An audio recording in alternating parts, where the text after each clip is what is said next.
담임 목사님께서 믿음과 현실이라는 제목으로 말씀 증거해 주시겠습니다. 이 시간 우리 믿음의 고백을 하나님께 드림으로 말씀 앞에 나아가도록 하겠습니다. 하나님 나를 사랑하신다. 하나님은 내 인생에 크고 비밀한 계획 가지고 계신다.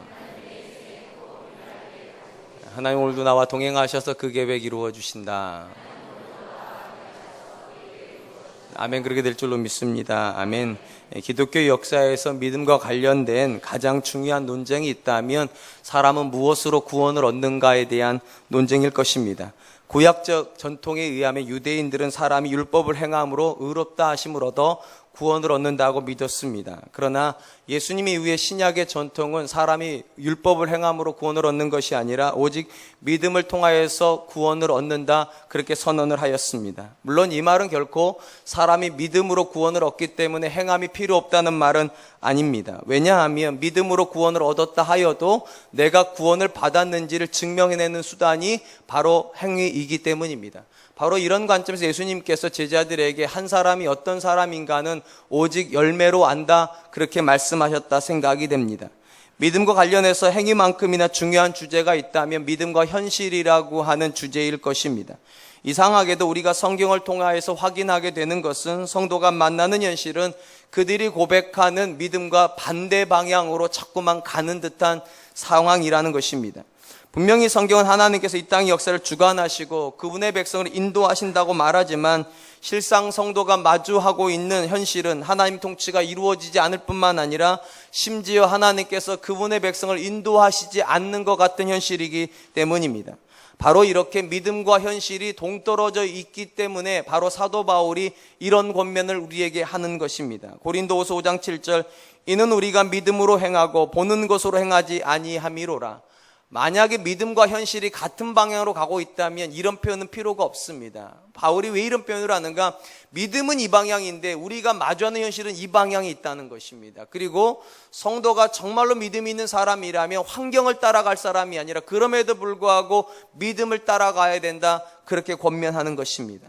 그렇다면 우리가 눈으로 보이는 것을 따라가는 것이 아니라 오직 믿음으로 행한다는 의미는 무엇일까? 아주 단순히 말하면 우리가 만나는 현실 때문에 우리가 하나님께 고백하는 믿음을 포기하지 않는다는 의미입니다. 많은 경우 우리는 믿음이 틀려서 믿음을 포기하는 것이 아니라 믿음이 현실에 적응이 잘 안 되기 때문에 현실 때문에 믿음을 접어버리는 일이 거의 대부분이기 때문입니다. 그런 관점에서 우리가 믿음으로 행한다는 말은 믿음으로 현실을 이겨나간다라고 하는 의미가 정확하다 싶습니다. 분명한 것은 믿음은 모든 사람들을 향하여 열려 있습니다. 쉽게 말하면 누구나 예수님 믿을 수 있고 누구나 믿음 생활을 할 수 있습니다. 그러나 모든 사람이 예수님 믿을 수도 없고 모든 사람이 믿음 안에 있을 수 없는 것이 현실입니다. 이유는 간단합니다.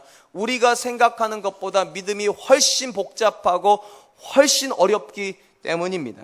현실적으로 제가 이렇게 주일마다 여러분들에게 믿음에 대한 이야기를 하고 좋은 남편, 좋은 아내, 좋은 부모가 돼야 되고 좋은 이웃이 돼야 된다 말을 하지만 여러분들은 늘 이렇게 생각하실 것입니다. 너무 막연하다, 너무 추상적이다. 예, 맞습니다. 대부분의 경우 믿음은 우리에게 너무 막연한 것 같고 믿음은 우리에게 너무 추상적인 것 같습니다. 그리고 정작 현실은 너무 구체적이고 너무 실제적입니다. 그러니까 막연하고 멀리 있는 믿음은 내려놓고 구체적이고 현실적인 문제는 늘 받아들이고 그리고 믿음을 포기하는 것이 우리의 현실입니다. 근본적으로 우리에게 믿음이 어려운 이유는 또 있습니다. 하나님께서 우리를 믿음을 가질 수 있는 상황으로 끌고 가시는 것이 아니라 놀랍게도 믿음을 포기해야 될 것 같은 상황으로 자꾸만 데려가신다는 거예요. 예수님 믿음 좀 잘 되게 해주시면 얼마나 좋아요. 잘 되면 믿음이 더 생길 텐데 예수님 믿고 믿음 좀 가질만 하면 아파요. 사업이 안 돼요. 자녀 문제가 꼬여요. 그러면서 드는 의문이 이런 거죠. 도대체 믿음은 무엇인가 도대체. 하나님께서 정말로 살아계시다면 이렇게 하시면 안 될 것 같은 상황으로 자꾸만 우리를 데려가십니다. 그리고 오히려 이렇게 말씀하시는 것 같아요. 믿음을 증명하라고. 우리에게 믿음을 좀 주시지. 우리에게 믿을 수 있는 환경을 좀 주시지. 그렇게 하지 않으시기 때문에 믿음이 결코 쉽지가 않습니다. 저는 개인적으로 성도가 하나님을 향해 고백하는 믿음과 현실의 괴리감을 가장 잘 보여주는 사건이 오병이어의 사건이라 생각을 합니다. 누가복음적 관점에서 보면 예수님께서 오병이어로 5,000명을 먹이시는 사건이 있기 바로 전에 하신 일은 제자들을 파송하는 일이었습니다. 대략 아마 이때가 예수님과 제자들이 1년 6개월에서 2년 정도로 같이 지내고 있었던 시점이었을 것 같습니다. 많은 이적을 보았고 많은 가르침을 들었습니다. 그래서 예수님이 이렇게 말씀하시는 거, 이제 너희의 믿음을 한번 보여라. 너희가 들은 말씀이 어느 정도 능력이 있는지 가서 삶의 현장에서 한번 확인해 봐라고 제자들을 파송을 했습니다. 성경은 이렇게 기록을 합니다. 누가복음 9장 6절, 제자들이 나가 각 마을에 두루 다니며 곳곳에 복음을 전하며 병을 고치더라. 여러분, 놀라운 일은 제자들이 나가서 복음을 전했다는 말은 예수님의 말씀을 정확하게 배웠다는 것이죠. 복음을 전했을 뿐만 아니라 그들의 고백하는 믿음이 능력이라는 걸 어떻게 보여주는, 병자들을 고쳤습니다. 예수님께서 고친 것처럼 똑같이 제자들도 병자들을 고친 걸 보니까 제자들도 믿음이 있는 것 같고 제자들의 믿음도 제법 성숙한 것 같습니다. 바로 이 시점에 예수님께서 제자들을 칭찬만 하신 것이 아니라 그들을 전혀 낯선 환경으로 데려가십니다. 그게 벳세다 광야입니다. 이 광야에서 어떤 일이 벌어졌는지 우리는 잘 압니다. 오병이어로 5,000명을 먹이시는 사건입니다. 그런데 거기서 예수님께서 바로 5,000명을 먹이신 게 아닙니다. 제자들에게 도전을 하셔서 너희가 이들에게 먹을 것을 주라고. 빈들에서 5,000명을 먹이는, 그 남자만 어른 남자만 5,000명이니까 아이까지 다 헤아리면 10,000명이 넘는 인원들을 이 12명의 제자들이 먹여야 되는 말도 안 되는 미션이 주어졌습니다. 이때 성경이 이렇게 기록을 합니다. 누가복음 9장 13절, 예수께서 이르시되 너희가 먹을 것을 주라 하시니 여짜오되 우리에게 떡 5개와 물고기 2마리밖에 없으니 이 모든 사람을 위하여 먹을 것을 사지 아니하고서는 할 수 없사옵나이다 하니, 믿음이 있다 생각을 했던 제자들에게 예수님께서 도전을 어떤 식으로 도전을 했는가? 너희에게 믿음이 있다면, 너희에게 그 정도 실력 있는 믿음이 있다면 한번 이 5,000명을 먹여보라고. 제자들은 나름 믿음이 있다 생각을 했는데 예수님께서 던지시는 질문 앞에서는 얼어붙었습니다. 상식적으로 이건 불가능하다는 것이죠. 오병이어밖에 없는데 보리떡 5개, 물고기 2마리로 어떻게 5,000명을 먹이는가? 거기서 그들은 믿음을 고백한 것이 아니라 현실적인 대안을 제시합니다. 예수님 불가능하니까 빨리 이 사람들을 마을로 보내서 상가문을 닫기 전에 음식을 사 먹게 하십시오. 그게 현실입니다. 저는 이 이야기 속에서 오늘 우리의 모습을 보게 됩니다. 교회에 앉아서 이렇게 예배를 드리고 말씀을 듣고 있으면 다 믿음대로 할 수 있을 것 같아요. 심지어 은혜도 받았다고 하시는 걸 보니까 가서 말씀대로 살 수 있을 것 같아요. 요즘 참 교회 분위기가 좋아져가지고 나갈 때 저한테 그런 분들 참 많아요. 목사님 너무 은혜 많이 받았다고, 요즘 목사님 말씀이 너무 좋다고. 물론 여러분 의견 아닌 거 알아요. 몇몇 분이 그러신다고요. 너무 좋다고. 그러면 느낌이 그래요. 이분들이 믿음으로 살 수 있겠구나, 할 수 있겠구나, 그런 생각이 드는데, 그리고 나가서 여러분의 삶의 문제 앞에 딱 서면 할 수 있는 것 같습니까? 못할 것 같습니까? 대부분 우리의 상황은 오병이어로 5,000명을 먹이는 제자들과 별반 차이가 없습니다. 못할 것 같아요. 아무리 봐도 내 자녀는 안 바뀔 것 같고, 아무리 봐도 꼬여있는 사업은 안 풀릴 것 같고, 아무리 봐도 틀어져 있는 인간관계는 회복이 안 될 것 같아요. 그래서 어떻게 하는가? 들었던 믿음, 할 수 있겠다 생각했던 믿음 다 내려놓고 현실적인 대안을 찾아갑니다. 현실적으로 어떻게 해야 될 것인가? 현실적으로 이 문제를 어떻게 풀어야 될 것인가? 분명히 교회에 있을 때만 해도 믿음으로 뭔가를 해봐야 되겠다 생각을 했는데, 내가 부딪히는 문제 앞에 서면 그 믿음은 어디 간지 모르게 다 사라져버리고 다시 현실적인 대안만을 찾아가는 모습. 그럼 예수님께서는 어떻게 하셨는가? 제자들이 말한 것처럼 현실적인 대안을 가지고 믿음을 포기하셨는가? 아닙니다. 오병이어를 가지고 믿음으로 축복을 하셔서 5,000명을 먹이시더라. 사랑하는 성도 여러분, 지금도 우리가 만나는 현실 속에서도 믿음으로 우리의 문제를 축복할 수 있을 줄로 믿습니다. 바뀌지 않는 자녀들을 믿음으로 축복할 때 그 자녀는 바뀔 줄로 믿습니다. 여기서 아멘을 하시는 게 참 좋고, 그 아멘을 하셨다면 집으로 가셔서 선포해야 됩니다. 아들아, 딸아, 나는 네가 하나님 안에서 길을 찾을 것을 믿는다고. 사랑하는 성도 여러분, 믿음은 능력이어야만 합니다. 그런데 언제부터인지 모르게 믿음은 능력이 아닌 것이 현실이 되어버렸습니다. 많은 분들이 오늘날 한국교회가 가지고 있는 가장 큰 문제를 목회자들의 타락과 또는 교회에 세속화라고 이야기를 하십니다. 물론 이 문제가 절대로 적은 문제도 아니고 심각하지 않은 문제도 아닙니다. 그러나 제가 생각할 때 보다 본질적이고 보다 중요한 문제는 따로 있다 싶습니다. 가장 근본적인 문제는 우리 성도님, 저를 포함해서입니다. 우리 성도님들이 고백을 하는 믿음이 너무 피상적이라는 것입니다. 대부분의 믿음은 어떤 믿음인가? 예수님 믿으면 잘 된다, 이 믿음입니다. 그러니까 이 믿음 가지고 뭔가를 해결하려고 하지를 않고, 이 믿음 가지고 뭔가를 변화하려고 하지 않고, 이 믿음 가지고 뭔가를 도전하려고 하지 않고 그냥 받아먹는 믿음이에요. 잘 된다고 하니까 아멘, 축복 준다니까 아멘, 그리고 집에 가서 잘 되기를 기대하고 있는데 막상 잘 안 되니까 믿음 포기해버리고, 아무것도 믿음 때문에 일어나지 않는 현실이에요. 그러다 보니까 교회는 피상적이 되고, 피상적이다 보니까 문제는 여전히 남아있으니까 이 문제는 해결을 해야 되겠고, 그러니까 세속적인 방법을 가지고 오고, 교회가 세속화되니까 목회자는 당연히 타락할 수밖에 없어요. 믿음이 능력이 아니니까. 믿음이 능력인 곳에서만 사람은 번쩍 되어 있습니다. 능력이란 걸 알기 때문에요.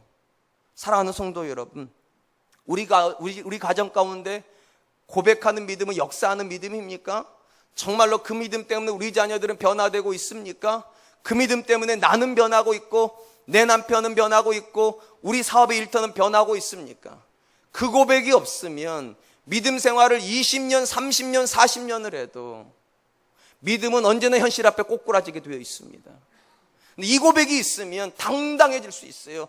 자녀가 꼬꾸라질 때 이렇게 세워줄 수가 있다니까요. 하나님이 능치 못함이 없다고, 실망하지 말라고, 좌절하지 말라고, 포기하지 말라고. 사랑하는 성도 여러분, 지금 정말로 우리에게 필요한 것은 더 많은 능력 아니지 싶습니다. 정말로 필요한 것은 믿음의 회복입니다. 어떤 믿음의 회복이요? 역사하는 믿음의 회복이에요. 현실 앞에서 쓰러지는 믿음이 아니라 현실을 향해서 당당하게 어깨를 펴고 다가가면서 다윗이 고백했던 것처럼, 니까짓 게 아무리 등치가 크고 니까짓 게 아무리 칼과 창과 방패로 무장하고 있어도 만군의 여호와의 이름으로 내게 나아간다라고 이 믿음의 담대함이 있으면 저는 교회는 바뀐다고 믿습니다. 저는 가정도 새로워질 수 있다고 믿습니다. 심지어 바뀌지 않을 것 같았던 내 자녀, 나, 내 배우자도 다 바뀔 수 있다, 저는 믿습니다. 그것이 믿어져야지만 교회는 살아나는 것입니다. 오늘 우리가 살펴보게 될 본문의 말씀은 누군가가 믿음의 여정으로 들어갈 때 반드시 거쳐야 되는 과정이 무엇인가를 우리에게 잘 보여줍니다. 바로 현실이라고 하는 과정을 거쳐가야지만 믿음이 생긴다는 것입니다. 우리가 지난 시간에 살펴본 것처럼 나오미는 드디어 믿음의 여정으로 다시 돌아갈 생각을 합니다. 이스라엘 땅으로 돌아가겠다. 그리고 나오미가 돌아가려고 할 때 두 며느리인 오르바하고 룻도 어머니가 가시는 곳에 우리도 가겠다고 같이 따라 나섰습니다. 근데 놀라운 것은 이때 나오미가 뭐라고 말합니까? 너희는 어머니 집으로 가라고. 너희 어머니 집으로 가라고. 그게 지난 시간까지 이야기였습니다. 이때 두 며느리가 나오미에게 다시 이렇게 이야기를 합니다. 10절에 나오미에게 이르되 아니니이다. 우리는 어머니와 함께 어머니의 백성에게로 돌아가겠나이다 하는지라. 우리가 어법을 잘 이해한다면 이 두 며느리가 하고 있는 이 표현은 어법상 안 맞는다는 걸 알게 됩니다. 여러분, 돌아간다는 말은 이전에 있었던 곳으로 돌아가는 것이죠. 안 가본 대로 돌아간다고 말하지 않습니다. 근데 상식적으로 생각을 해보세요. 이 오르바하고 룻은 한 번도 이스라엘 땅에 가본 적이 없습니다. 거기서 태어나질 않았기 때문에 이들이 돌아간다고 말하면 이렇게 말해야 됩니다. 모압 땅으로 돌아가겠다고, 나의 친정어머니 돌아갔다, 이렇게 말을 해야 되는 것이지, 어머니의 백성에게로 돌아가겠다는 이런 말은 어법상 안 맞아요. 정확히 말하면 어머니의 백성에게 우리도 가겠나이다 이래야 됩니다. 근데 지금 두 며느리가 돌아가겠다고 말했다는 의미 속에는 굉장한 고백이 들어가 있습니다. 쉽게 말하면 아브라함이 하나님의 부름을 받았을 때 본토 친척 아비집을 떠났다고 되어 있지 않습니까? 이 두 여자도 이 나오미의 집으로 시집으로 올 때 어머니, 자기의 육신의 아버지 어머니를 지웠다는 겁니다. 돌아갈 지점은 딱 하나밖에 없다는 거예요. 어머니의 백성, 어머니의 하나님, 그게 나의 백성이고 나의 하나님이라는 겁니다. 이게 이제 다음 주에 루시아는 고백에 나와요. 그러니까 이 고백만 놓고 보아도 가겠다는 고백이 아니라 돌아가겠다는 이 고백 속에서 이미 우리가 한 가지를 확인할 수 있습니다. 오르바하고 룻은 믿음이 있는 여자입니다. 깊이가 어느 정도인지는 잘 모르겠지만 이 한마디 속에서는 확실히 알 수 있습니다. 이들은 자기 어머니를 어머니라 부르지 않고 시어머니를 어머니로 생각을 하고 있으며, 자기가 어렸을 때부터 섬겼던 우상을 자기의 신이라고 고백하고 있는 것이 아니라 이 시어머니가 고백하는 하나님을 나의 하나님으로 고백하고 있다는 것입니다. 이렇게 놓고 보면 똑같은 상황 속에서 굉장히 아이러니한 현실을 발견하게 됩니다. 믿음 있는 시어머니가 두 며느리를 데려가겠다고 해야 될 것 같은데, 믿음 있는 시어머니가 두 며느리를 안 데려가겠답니다. 그러면서 너희를 데려갈 수 없는 이유를 구체적으로 얘기해 주렵니다. 11절로 13절 나오미가 이르되 내 딸들아 돌아가라. 너희가 어찌 나와 함께 가렸느냐? 내 태중에 너희 남편들 아들들이 아직 있느냐? 내 딸들아 되돌아가라. 나는 늙었으니 남편을 두지 못할지어찌라. 가령 내가 소망이 있다고 말하든지 오늘 밤에 남편을 두어 아들들을 낳는다 하더라도 너희가 어찌 그들이 자라기를 기다리겠으며 어찌 남편 없이 지내겠다고 결심하겠느냐? 내 딸들아 그렇지 아니하니라. 여호와의 손이 나를 치셨으므로 나는 너희로 말미암아 더욱 마음이 아프도다 하며. 여러분, 나오미가 지금 계속 강조하는 게 뭡니까? 너희가 돌아가라, 너희가 돌아가라. 두 며느리가 돌아가겠다고 한 지점을 뭐라고 하면 그 지점이 아니라는 거죠. 너희가 돌아가야 될 지점은 너희 친정어머니가 있는 모압으로 돌아가라는 겁니다. 왜냐하면 나랑 함께 가봐야 너희를 기다리고 있는 건 아무것도 없다는 거예요. 특별히 이 본문에서 이 나오미가 강조하는 것이 무엇인가? 이 고엘 제도를 강조합니다. 이스라엘 안에 고엘 제도라는 게 있는데 어떤 건가? 형제 중에 누군가가 결혼을 했는데 자녀가 없이 먼저 죽으면 동생이나 형이 그 아내들, 그러니까 형수나 제수 씨를 자기의 아내로 받아들여 가지고 애를 낳아주는 겁니다. 그렇게 해서 족보를 유지시키는 거예요. 그런데 나오미가 하는 말이 무엇인가? 두 아들이 죽어버렸는데, 그래서 두 며느리가 지금 이제 과부가 됐는데, 내게 만약 아들이 있다면 그 아들들 주면서 같이 가자고 할 수 있지만 내게 아들이 없다는 거예요. 현실적으로 더 큰 문제는 뭐냐? 내가 지금이라도 결혼을 한다 치더라도 언제 애를 가지겠냐는 거예요. 또 언제 그 아이가 자라기를 기다리겠냐고. 현실적이지 않으니까 현실적으로 가능한 너희의 친정어머니한테 가가지고 거기서 남편을 얻으라고. 여러분, 이게 좀 이야기가 좀 이상한 것 같지 않으세요? 믿음이 있는 나오미라면 믿음으로 가자 이래야 될 것 같잖아요. 근데 믿음 있는 나오미가 현실을 이야기합니다. 현실적으로 이거는 이래서 안 되고 저건 저래서 안 되니까 너희가 아무리 믿음이 있다 하더라도 오지 말라고, 너희 어머니 집으로 가서 편안하게 살으라고 지금 그러는 것입니다. 궁금한 건 우리가 지난 시간에 분명히 봤잖아요. 나오미가 지금 믿음이 회복되는 여정이라고 그랬잖아요. 그죠?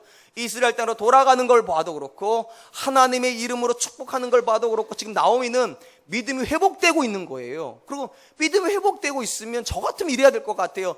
할 수 있다. 믿음으로 할 수 있다. 함께 가자. 이래야 될 것 같은데 두 며느리가 가겠다는 걸 굳이 못 가겠다고, 안 된다고. 왜 그러는 걸까요 도대체? 혹시 나오미는 두 며느리가 믿음 갖는 게 싫은 겁니까? 혹시 두 며느리가 자기가 혹 같은 존재라고 여겨져 가지고 가나안 땅에 가면은 창피할까 봐 떼내려고 그러는 겁니까? 본문은 절대 그런 의미가 아닙니다. 오히려 이 본문에서 나오미가 강조하는 건 따로 있다 싶습니다. 바로 믿음과 현실의 문제입니다. 쉽게 말하면 우리가 하나님 안에서 믿음을 가지고 있다고 하여서 현실이 갑자기 장밋빛이 안 된다는 거예요. 믿음 안에 있어도 여전히 현실은 현실이라는 거예요. 바뀌지 않는 현실이 있어요. 두 며느리가 과부라는 거, 두 며느리가 이방인이라는 거, 그리고 두 며느리에게 줄 아들이 없다는 거. 믿음을 아무리 가지고 있어도 현실은 현실입니다. 그 나오미가 이렇게 말하는 거, 각오가 되어 있냐는 거예요. 너희가 믿음 안에서 그 현실을 받아들일 각오가 되어 있냐고. 시어머니가 이렇게 말 안 해요. 믿음 안에서 다 바뀔 거라고, 남편 생길 거라고, 일 잘 될 거라고 그렇게 말하지 않아요. 오히려 이렇게 말하는 거, 믿음은 있어도 고난은 지나가야 되는 거라고, 어려움은 있어도 믿음으로 이겨야 되는 거라고. 그게 가능하겠냐는 거예요.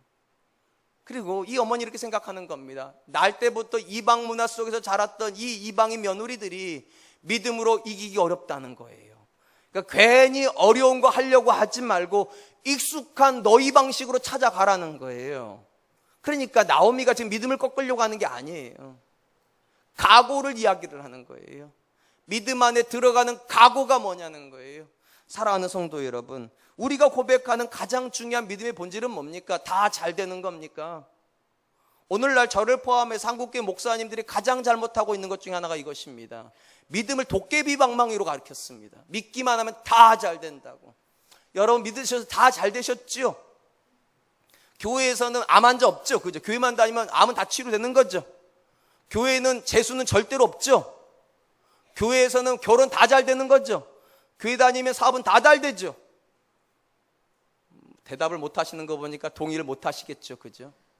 그런데도 목사님들이 매주일마다 하는 설교 속에는 현실은 없어요. 장밋빛 미래에 대한 이야기만 있어요. 믿음이 마치 도깨비 방망이인 것처럼 두드리면 돈 나오고 두드리면 건강 나오고 두드리면 성공이 나오는, 그렇게 가르쳐 놓고 보니까 성도들이 아멘을 하고 집에 갔는데 집에 가서 만나는 현실 속에는 두드리면 나오는 게 아니거든요. 내 자녀는 여전히 공부가 어렵고 우리 남편은 여전히 사업이 어렵고 여전히 내 건강은 나쁘단 말이죠. 그러다 보니까 어떤 문제가 벌어지면 현실과 믿음이 괴리감이 생겨 자꾸만요. 그리고 이렇게 생각해. 믿어봐야 소용없구만. 믿어봐야 소용없구만. 그래서 오히려 믿음이 실패해요. 오늘 나오미는 그렇게 말하지 않습니다. 나오미는 보다 현실적입니다. 우리가 믿음의 고백을 가지고 있다 할지라도 문제가 비껴가지 않는다는 거예요. 문제가 그 자체로 갑자기 하루아침에 싹 바뀌지 않는다는 거예요. 사랑하는 성도 여러분, 저는 여러분들이 환상을 깨서 정말 죄송하지만 믿음과 현실은 별개입니다. 쉽게 말하면 여러분들이 아무리 믿음이 좋으시다 하여서 여러분 인생에 항상 장밋빛 미래만 오지는 않습니다. 믿음이 좋기 때문에 고난이 비껴가지도 않습니다. 믿음이 좋기 때문에 현실적인 문제가 안 생기지도 않습니다. 믿음이 있기 때문에 오히려 문제가 더 생깁니다. 제가 이렇게 당당히 말씀드리는 이유가 있어요. 제가 좋아하는 인물이 요셉이라고 자주 말씀드리잖아요. 야곱의 12아들 중에 요셉은 11번째 아들입니다. 가장 믿음이 좋은 아들입니다. 상식적으로 생각을 해보면 가장 믿음이 좋으면 가장 고난 안 당해야 되는 거 아니에요? 이게 도깨비 방맹이라면 정말로 믿음 때문에 모든 게 잘 되는 거라면 요셉이 가장 행복해야 되잖아요. 근데 야곱의 12아들 중에 가장 어려움 당한 아들이 누굽니까? 요셉입니다. 왜 요셉이 가장 어려움 당할까요? 이유는 간단합니다. 요셉이 믿음의 사람이기 때문입니다. 쉽게 말하면 요셉이 그 믿음으로 그 상황을 이길 수 있다고 하나님 믿으신 거예요. 요셉의 믿음이라면 그 정도의 상황은 감당할 수 있다고 믿으셨기 때문에 요셉을 애굽으로 보낸 겁니다. 다른 형들을 보냈으면 꼬꾸라졌을 거니까. 그리고 놀랍게도 요셉은 그 어린 나이에도 그가 가지고 있는 믿음 가지고 종살이를 이겨내고 감옥살이를 이겨냅니다. 이겨냈다는 가장 중요한 증거가 뭡니까? 그 상황에서도 하나님과 동행하고 있어요.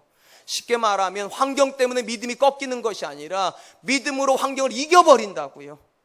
어떤 상황에 갖다 놓아도 요셉은 상황을 이겨버리는 사람입니다. 상황을 바꾸려고 기를 쓰지 않아요. 사랑하는 성도 여러분, 요셉의 믿음이 우리에게 준 도전은 무엇입니까? 절대로 믿음은 도깨비 방망이가 아니라는 것입니다. 믿었으니까 현실이 싹 바뀔 거라고 절대로 그렇게 되지를 않습니다. 현실은 현실입니다. 그리고 하나님 도전하시는 거예요. 너에게 있는 믿음을 가지고 이 현실을 돌파해 보라고. 내가 아무것도 안 바꿔놓은 이 현실 속에서 믿음 하나 내가 너한테 바꿔놨는데 그 믿음으로 현실이 어떻게 새로워질 수 있는지 네가 증명하라고. 하나님께서 절대로요, 다윗 앞에서 골리앗을 쓰러뜨려 놓고 다윗 세우지 않습니다. 골리앗에게 더 완벽한 무장을 시켜놓고 다윗 앞에 세워놓아요. 그리고 이렇게 증명하시잖아요. 네가 이길 수 있겠냐고, 네가 할 수 있겠냐고. 다윗의 대답은 무엇입니까? 내게 능력 주시는 분이 계시다는 거 아닙니까? 여호와의 이름이요. 오늘 나오미가 주는 도전이 바로 그것입니다. 나오미는 절대로 두 며느리에게 막연한 환상 불어넣어주지 않습니다. 하나님께 가면 다 잘 된다고, 이스라엘 땅에 가면 다 형통할 거라고, 이스라엘 땅에 가면 너희 남편들이 기다리고 있고 우리의 삶을 향하여서 하나님의 온전한 아름다움이 기다리고, 그렇게 말하지 않습니다. 각오를 다집니다. 하나님께 돌아간다고 했지만 여전히 우리는 과부일 것이고, 하나님께 돌아가봐야 내가 너희들 줄 아들들은 없고 우리는 여전히 가난할 거라고 각오되어 있냐고.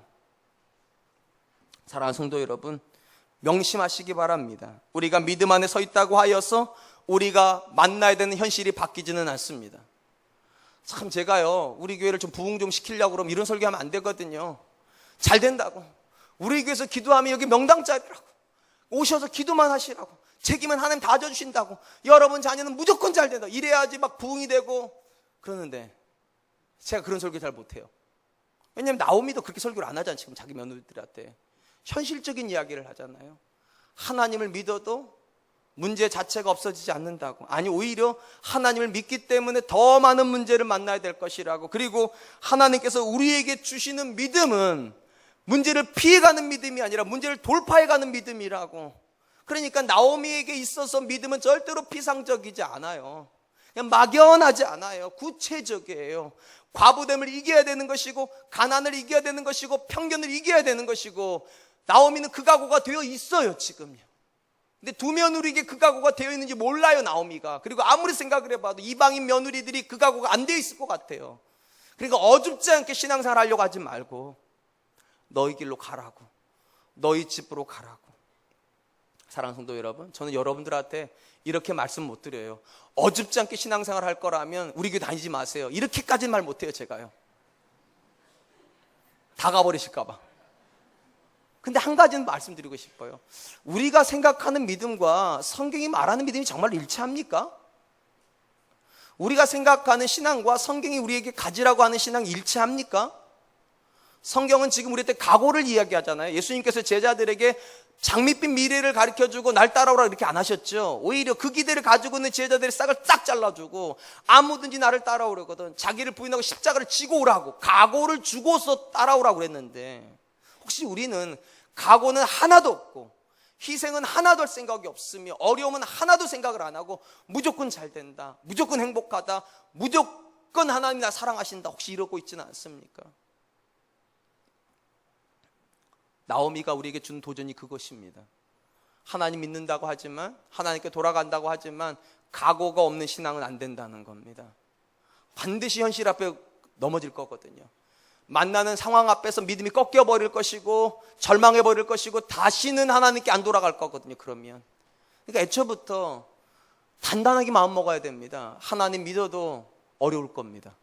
하나님 믿어도 힘들 겁니다. 하나님 믿어도 생각만큼 삶이 그렇게 윤택하지 않을 겁니다. 그리고 하나님 도전하시는 겁니다. 믿음으로 돌파할 수 있냐고.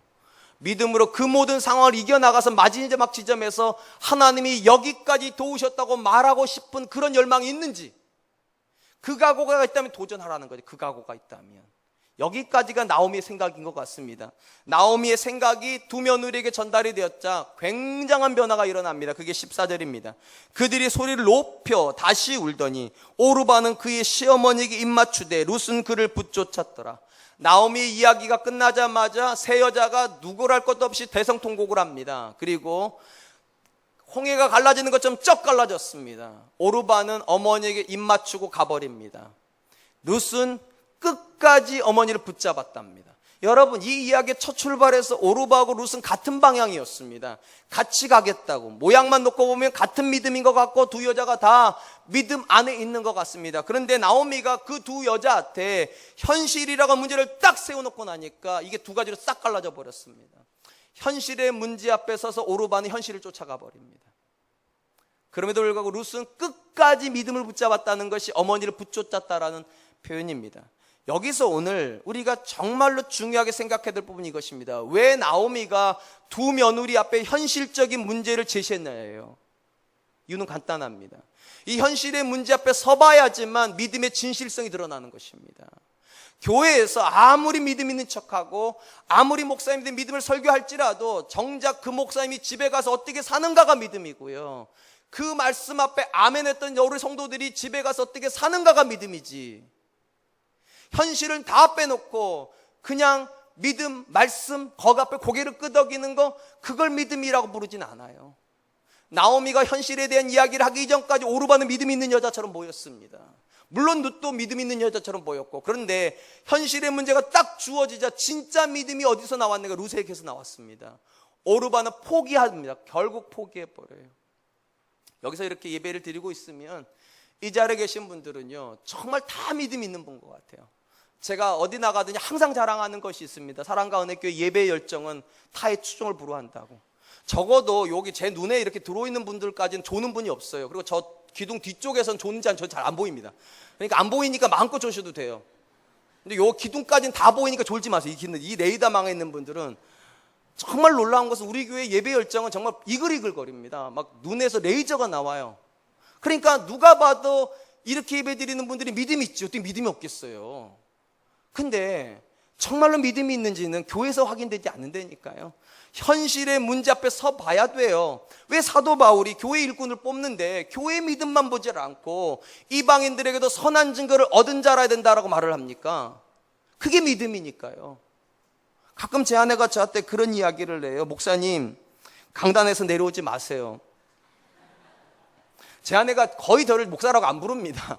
여보, 희준이 아빠, 뭐 희준민이 아빠 이렇게 부르는데 어느 날 그냥 목사님 강단에서 내려오지 마 이러래요. 그럴 때마다 마음이 참 아파요. 쉽게 말하면 제가 여기서 사는 모습하고 집에서 사는 모습에 괴리가 생긴다는 거잖아요. 저도 그러니까 우리 성도님들도 그러시겠죠. 근데 진짜 내 모습은 어디일까요? 진짜 여러분의 모습은 어디일까요? 무엇이 진짜 믿음일까? 이렇게 화려하게 말을 하고 그럴듯하게 말하는 게 우리일까요? 아니면 삶에서 내가 하고 있는 행동이 우리일까요? 만약에 말하는 게 우리라면 오르바도 믿음 있는 여자입니다. 말은 하잖아요. 어머니 따라가겠다고, 어머니의 백성으로 돌아가겠다고 말은 하잖아요. 그런데 결국은 삶은 돌아가잖아요. 삶은요. 사랑하는 성도 여러분, 그런 관점에 사랑하는 성도 여러분, 왜 하나님께서 저와 여러분들에게 문제를 배제시키지 않으실까요? 이 문제 앞에 서야지만 뭐가 나오니까요? 믿음의 진실성이 나오니까요. 우리나 예수 믿지 않는 사람이나 똑같은 문제 앞에 서 있습니다. 거의요. 고3 되면 대학교 보내야 되잖아요.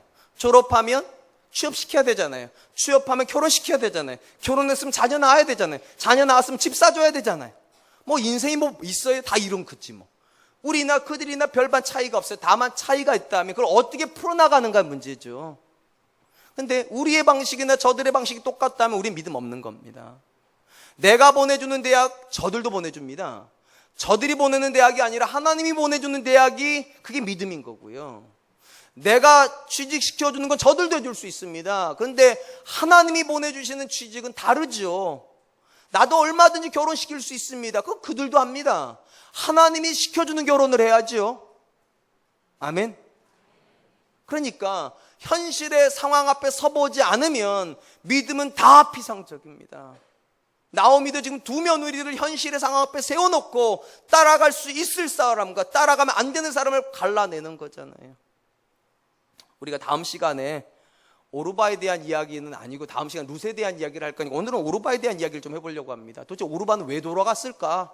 분명히 이 여자도 믿음이 있는 여자인 것 같은데 제 생각할 때 오르바가 돌아간 가장 결정적인 이유는 나오미가 마지막에 했던 이 말 때문일 겁니다. 여호와의 손이 나를 치셨으므로 나는 너희로 말미암아 더욱 마음이 아프도다. 그러니까 나오미가 며느리한테 했던 이야기는 두 가지입니다. 첫 번째, 고난을 이야기했어요. 하나님을 믿어도 고난은 없어지지 않는다. 여기까지는 괜찮아요. 근데 두 번째, 하나님께서 나를 치셨다. 아마 여기서 오르바의 마음이 확 닫혀버렸을 겁니다. 아마 오르바는 이렇게 생각할지 모르겠어요. 우리가 이렇게 인생이 꼬이고 힘들었던 것은 인생이 기구하기 때문이고 이제 여기서 일어나서 하나님께 돌아가면 다 잘 될 거다, 다 행복할 거다, 이 마음으로 나섰을 텐데 시어머니가 하는 말씀이 무엇인가? 지금까지 우리가 이렇게 꼬이고 어렵고 힘들었던 가장 중요한 이유는 하나님이 때리셨기 때문이라. 이런 개념은 오르바에게 없는 개념입니다. 왜냐하면 이방인들은 우상 섬기죠. 우상의 본질이 뭡니까? 우상은 나를 축복하는 존재입니다. 나를 축복하라고 우상을 만드는 거지 나를 때리라고 만드는 우상은 없습니다. 근데 놀랍게도 지금 오르바가 들은 하나님은 어떤 하나님인가? 그분의 백성을 축복하시는 분이 아니라 때리시는 하나님이래. 때리시는 하나님. 복 받으려고 돌아가는 거잖아요. 우리 생각 그렇지 않습니까? 복 받으려고 신앙생활 하려고 하는 건데 시어머니가 하는 말씀이 너희 하나님은 때리시는 하나님이시라고. 오르바가 이렇게 생각하는 거예요. 그런 하나님이란 뭐하러 믿냐고. 그런 하나님이란 뭐라고 믿냐고. 사랑하는 성도 여러분, 명심하십시오. 우리는 절대로 나 잘 되려고 하나님 믿지 않습니다. 그런 사람에게 신앙은 늘 어렵습니다. 왜 그럼 우리는 신앙생활을 하는가? 하나님의 영광을 위해서요. 하나님 잘 되게 해드리려고요. 그분의 뜻을 이루기 위해서 신앙생활을 하는 것이지 오르바에게 이 개념은 없는 개념입니다. 제가 볼 때 오늘날 성도들에게도 없는 개념이 이 개념입니다. 하나님의 영광을 위해서 사는 이 개념이 없어져 버렸어요. 더더군다나 오늘날 성도들에게 가장 많이 없어진 개념이 있다면 무서운 하나님이요, 심판하는 하나님이요, 징계하는 하나님이요. 이 개념은 없습니다. 이런 건 참 좋아하죠. 하나님 나를 사랑하신다. 하나님 내 인생에 크고 비밀한 계획 가지고 계신다. 하나님 오늘도 나와 동행하실 그 계획 이루. 이런 건 너무 좋아요. 심지어 여기서 보면 막 가슴에 뭐 이러시고 너무 좋아요. 저도 너무 좋아하니까 이 고백을요. 근데 여러분 그 고백 이면에 있는 고백도 들으셔야 돼요. 하나님은 여러분을 때리시기도 하십니다. 하나님은 여러분을 저주하기도 하십니다. 심지어 하나님은 여러분을 포기한 듯한 절망도 주시기도 하십니다. 이걸 받아들일 수 있는가가 문제예요. 이걸 받아들일 수 있어야지만 고난을 이겨낼 수 있습니다. 만약 누군가가 하나님께서 때리시는 분, 하나님께서 심판하시는 분이라는 사실 인정하지 않으면 그는 고난을 만나면 좌절해 버릴 겁니다. 그리고 하나님 이렇게 말할 거예요. 하나님 왜 이러시냐고. 왜 그러기는요? 원래 하나님 그러신 분이신데. 하나님은 여러분을 때리기도 하십니다. 믿으세요. 아멘하기 싫으시다 이건 믿으세요. 하나님은 여러분을 복을 주시기도 하시지만 때로는 심판도 하세요. 이 사실에 대해서 인정이 안 되면 오르바의 길로 가는 겁니다. 현실 앞에서 꼬꾸라지는 거예요. 이 부분에서 우리에게 굉장히 도전을 주는 사람이 있습니다. 그게 누군가 바로 욥이라고 하는 사람입니다. 여러분 현실적으로 놓고 보면 욥은 굉장한 사람입니다. 도덕적으로나 인격적으로나 신앙적으로 흠잡을 데가 하나도 없는 사람인데 왜 이 사람에게 고난이 오는가? 그리고 고난이 올 때도 있다 치자라고요. 그러면 욥이 정상적인 사람 저 같으면 원망할 것 같아. 내가 도대체 뭘 잘못했다고, 내가 도대체 뭐가 틀렸다고, 한번 지적 좀 해달라고 하나님 앞에 그럴 것 같은데 욥이 그 고난 속에서도 전혀 흔들리지를 않습니다. 이유는 간단해요. 욥이 믿는 하나님 때문입니다. 그는 하나님을 향해서 어떤 고백을 가지고 있는가? 욥기 1장 20절 22절 이렇게 말을 합니다. 욥이 일어나 겉옷을 찢고 머리털을 밀고 땅에 엎드려 예배하며 이르되 내가 모태에서 알몸으로 나왔사오니 또한 알몸으로 그리로 돌아갈지라. 주신 이도 여호와시요 거두신 이도 여호와시니 여호와의 이름이 찬송을 받으실지이다 하고 이 모든 일에 욥이 범죄하지 아니하고 하나님을 향하여 원망하지 아니하니라. 욥이 가지고 있는 하나님에 대한 정체성이 뭡니까? 주실 수도 있고 걷어가실 수도 있대요. 쉽게 말하면 복을 주실 수도 있고 때리실 수도 있다는 거예요. 그러니까 때리실 수 있는 분이니까 때리면 맞아야죠. 어릴 때 우리 큰아이를 지금 제가 좀 많이 때렸어요. 우리 둘째 녀석은 때릴 이유가 별로 없었던 이유가 우리 큰아들 때문에 둘째는 예방교육이 다 돼가지고 아빠가 저러면 화내는구나. 우리 큰아이는 그게 교육이 안 돼가지고 저한테 많이 맞았어요. 그러다 보니까 어느 날 제가 이제 매를 들면 우리 큰아이는 맞는 줄 압니다. 당연히 아빠 때려왔으니까, 늘 때려왔으니까 매들면 맞는 줄 알아요. 근데 우리 자녀들 중에는요, 아빠가 한 번도 안 때려가지고 자녀가 아빠가 매를 들어도 맞는 줄 모르는 분들이 있습니다. 모르는 자녀들이 있어요. 여러분 혹시 여러분들에게 하나님은 매를 드실 수 있는 분이십니까? 욥은 그렇게 생각했다는 겁니다.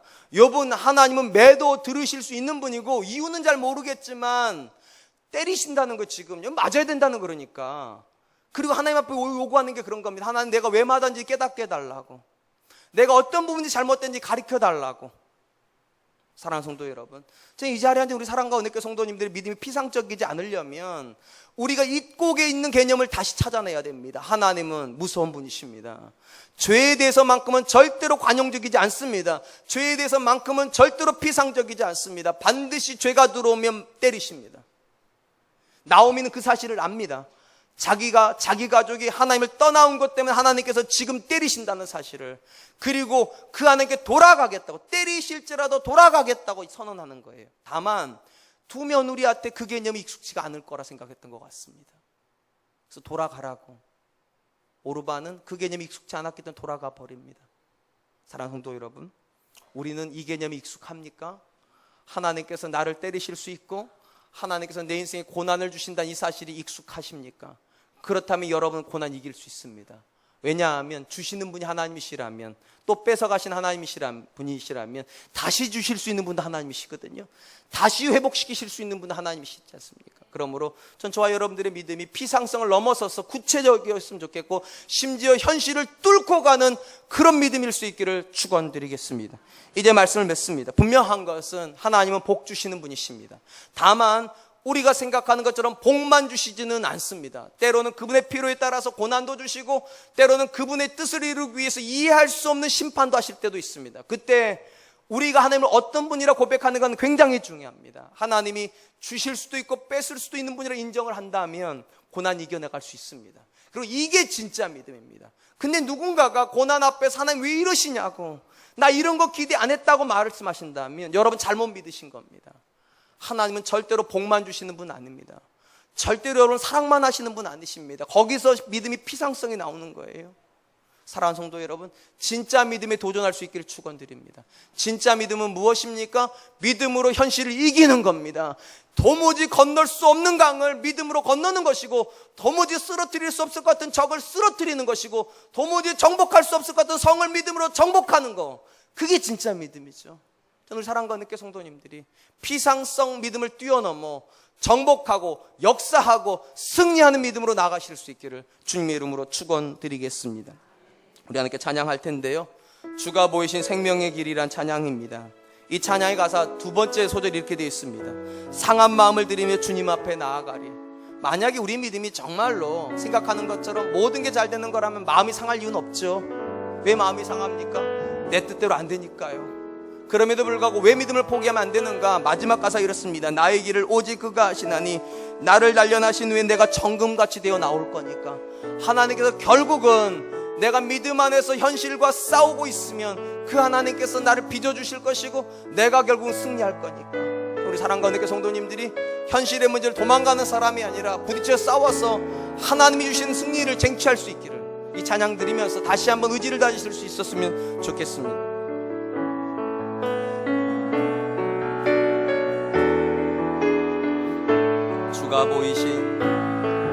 주가 보이신 생명의 길 나 주님과 함께 상한 마음을 들이며 주님 앞에 나가리.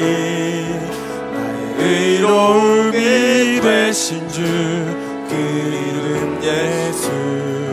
나의 길이 되신 이름 예수. 나의 길 오직 그가 하시나니 나를 단련하신 후에 내가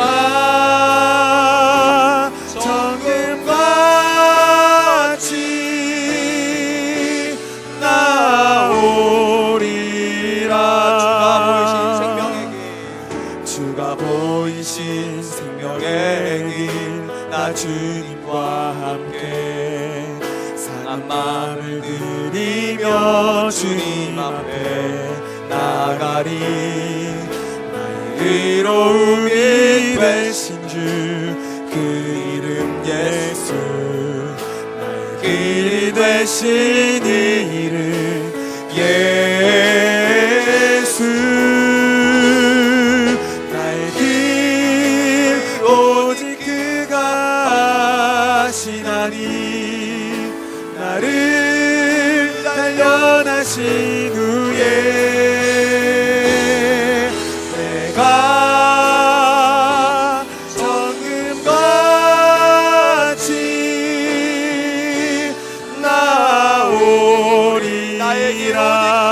나오리라.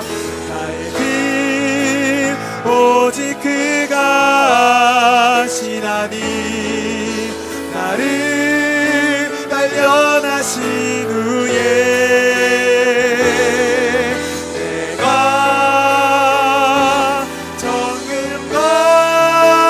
정금같이